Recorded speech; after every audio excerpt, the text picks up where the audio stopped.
سلام بچه‌ها، من محمدم و اینجا کانال نوشاد آکادمیه. توی این ویدیو می‌خوایم با مفهوم کانتنت اور فیل با هم آشنا بشیم.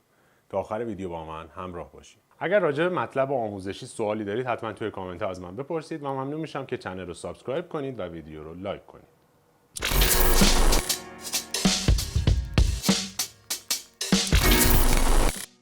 و اما برای اینکه با کانتنت اور فیل آشنا بشیم، تصویر رو پلیس می‌کنیم. می‌خوایم سوژه رو از بک‌گراندش جدا بکنیم و دونده رو از بک‌گراند حذف بکنیم. برای این منظور من ابتدا یک کپی از تصویرم میگیرم. لایه بالا رو سابجکت نامگذاری میکنم و لایه پایینی رو بک‌گراند. روی لایه بالا کلیک میکنم، با استفاده از ابزارهای سلکت هم سلکت سابجکت رو میزنم. بعد از اینکه انتخاب شد گزینه ماسک رو میزنم و همینطور که میبینید دونده از بک‌گراندش جدا میشه و سابجکتم به تنهایی دارم. حالا در قسمت بک‌گراند سلکشن دونده رو با زدن کنترل کلیک روی تامنیل ماسکش دوباره فعال میکنم. در قسمت منوی سلکت مودیفای اکسپند سلکشنم رو کمی بزرگتر میکنم که تمامی قسمت ها رو با استفاده از کانتنت اور بتونم حذف بکنم. بی مقدمه وارد ادیت کانتنت اور فیل میشم. همطور که میبینید گزینش خاموش هست به خاطر اینکه این لایه اسمارت آبجکت هست. برای این منظور اون رو رسترایزش میکنم و دوباره ادیت کانتنت اور فیل وارد این قسمت میشم. با استفاده از تنظیمات اتو میذاریم که به صورت اتوماتیک این کار رو انجام بده.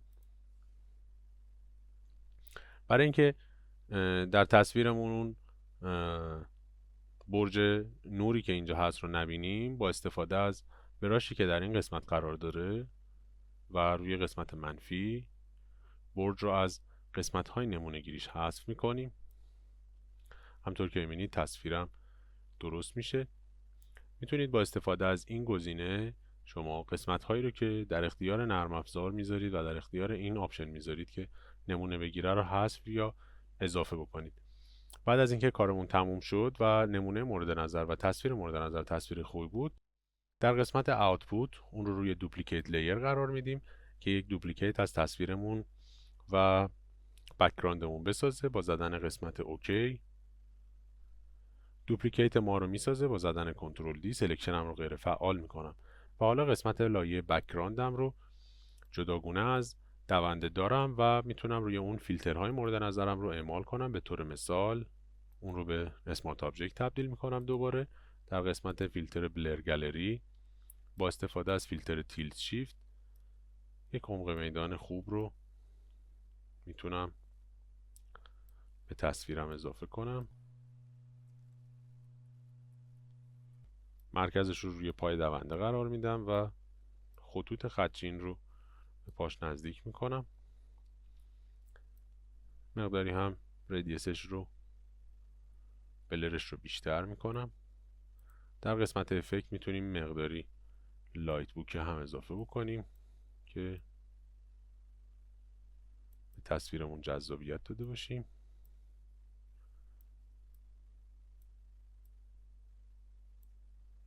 رنج بوکه هام رو تغییر میدم که پیکسل های کاملا روشنم رو بوکه بهم نده.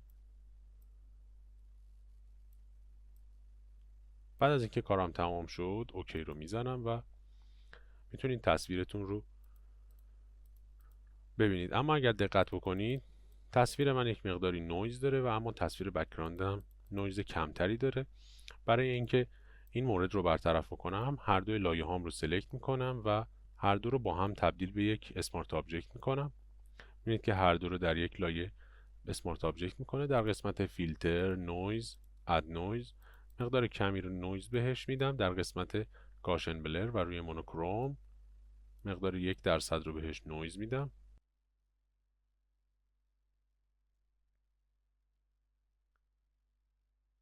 یکی مقداری کمه، فکر کنم 2 عدد مناسبی باشه. بله 2 خوبه. بعد که برمیگردیم میبینید که با استفاده از فیلترهایی که اعمال کردم و تکنیک هایی که استفاده کردم، یک عکسی رو ایجاد کردم که تمرکز بیشتری رو روی ورزشکارم یا سوژه‌ام بذارم. اگر راجع به مطلب آموزشی سوالی دارید حتما توی کامنت ها از من بپرسید و ممنون میشم که چنل رو سابسکرایب کنید و ویدیو رو لایک کنید.